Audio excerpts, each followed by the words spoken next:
We've hit that point in Ultimate Team where things really have begun to settle. We've gone through many months of various different promos, and we've had our very first major market crash being Black Friday. The interest in Ultimate Team is not what it used to be, so that opens the doors to some new types of trading methods. And today I'm going to be going through one which could potentially make you millions from now all the way to the end of FC 24.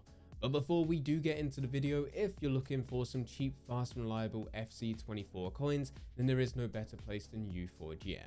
There is a link in the description down below, and if you use code Fanatic, you'll also be able to get a 5% discount. Thank you U4GM for sponsoring today's video. Now, let's get back into it. The method that we are going to be looking at is with any type of special card, any special card that was released early on within Ultimate Team. And this actually does tie into another video that we recorded about a month ago. In fact, it also links to another video that we recorded at the beginning of Ultimate Team. This is investing into Team of the Week players. Now, the reason I said for you to do that is because as time goes on, even if they're not needed for any type of SBC, these players do get extremely rare. This is because people, firstly, do use them for SBCs, and because there is no source for them, the second one of these players is submitted, the player's gone forever. So as time goes on, supply starts to go down. What adds on top of this is the people who initially bought into Ultimate Team day one are unlikely to still be playing to this point. Of course, there are still some, but a large percentage will stop playing. They'll go to other games. So if they were able to pack one of these Team of the Week players or even buy them off the transfer market, the second they stop playing, those players are also gone forever because it's still part of their club, even though they no longer play Ultimate Team. So I told you to invest into those types of players right at the beginning because you will always be able to make profit from them. But if you are someone who missed this opportunity, this is where this trading method comes in. Using a platform such as FootWiz or FootBin, pretty much any Ultimate Team database where you're able to see previous teams that were released as the different promos that EA released as content, you can go all the way back to the very first few weeks. Select that team and get a list of players that were part of Team of the Week 1, for example. From there, what you're going to do is type each player's name into Ultimate Team manually, and you're going to go through them one by one. What you'll immediately notice is that some of these Team of the Week players who are rated 80 plus, but they're not in a popular league, they're not in a popular nation, and their card stats don't even look that good in relation to what else is available onto the transfer market, but these players are expensive. Going 20,000, 30,000, 40,000, 50,000 coins, maybe even more. For some of these players, they're extinct, as in they've gone to their maximum price, there's none of them listed onto the transfer market, and the second that someone does list them, because they are the only one, they get snapped up immediately for their maximum price. Yet again, despite not being an amazing player on paper. It may seem like it's way too expensive, but there's a lot of coins to be made here, because now that supply has been reduced, these player prices have increased, but they haven't all increased equally.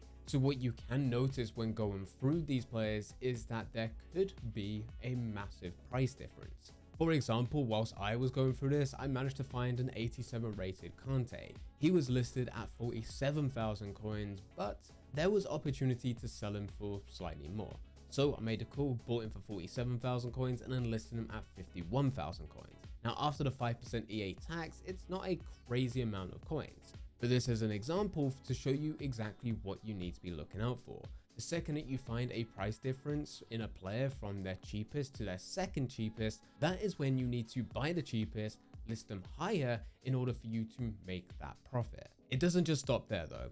I used N'Golo Kante even though he wasn't making a crazy amount of coins, just to show the basic premise. But the real coins comes when you notice bigger price differences or bigger opportunities. For example, I also came across Alexander Djiku, which hopefully I'm pronouncing his name correct. I'm terrible with names, but his cheapest was listed at 36,750 coins and his second cheapest was 37,750 coins. Now in this example, I can't buy that 36,750 because if I was still trying to list them at the cheapest on the market, I would only be able to do 1,000 coins more, and 5% EA tax would take away more than that, meaning that I would make a loss.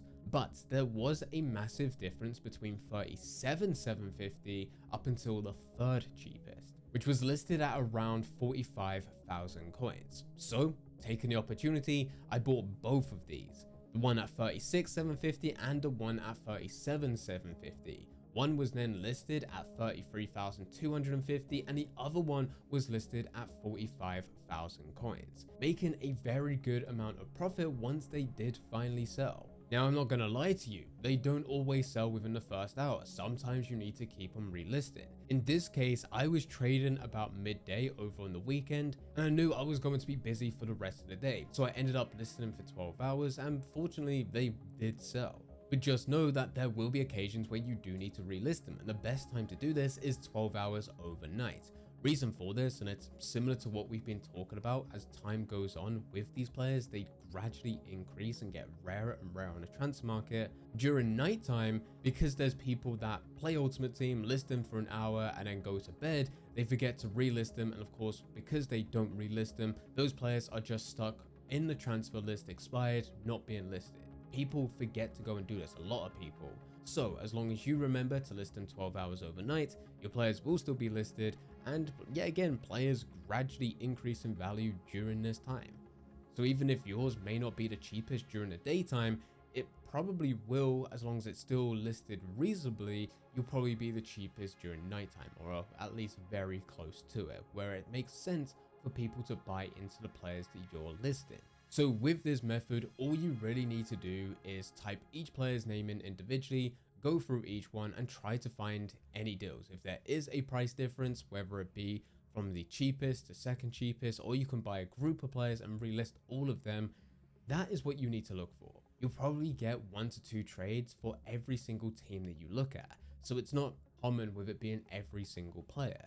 You'll go up until the point where players are fairly common and you're having to scroll through page after page after page in order for you to check player prices. That's when it's way too recent. And then you're going to loop all the way back around to the beginning. Another thing that you can also do is, whilst going through this, not just looking at buy nows, but you'll also be able to find players on bids, in which you add them to your watch list and just wait. Wait until they get down to the last 60 seconds, where you can place a bid, as long as there's still room to make profit. Very similar to what we've been saying before, when you're going through these players, looking at them on a buy now, sometimes it's not about being in the right place at the right time with someone listing a player within the 59th minute. Sometimes these players have been up there for 10, 20, 30 minutes and no one's really noticed. The same can also be applied with these players on bids. Some players do not notice them, in which they go all the way through, you can place a bid, and you can find a potentially good deal. You're not going to win every single one. This is a numbers game, because some of them will get noticed, in which it'll take you all the way up until their maximum price. But this is a numbers game. You're going to keep on bidding on these different types of players. Whenever you do see a trade, maybe 3 or 4 out of 10, you'll be able to win. Those are the ones in which you are going to be making profit. And then occasionally you'll also be able to go and get some of those big players where you're able to make thousands of coins profit on a card which costs you less than 50,000 coins. This method at this time of year is always a good one to be using. You can keep on going round and round in circles, looking at different types of players within the different teams, various different special cards as promos, not just team of the weeks. And as time goes on, there becomes more cards available that fit these parameters so that you can find even more trades and even more deals. As said at the beginning, you can quite easily make millions of coins from this method as long as you keep on using it. If you enjoyed this video, then I highly recommend checking out the next video, which is now on screen. That video has been specifically selected just for you. I hope you enjoy.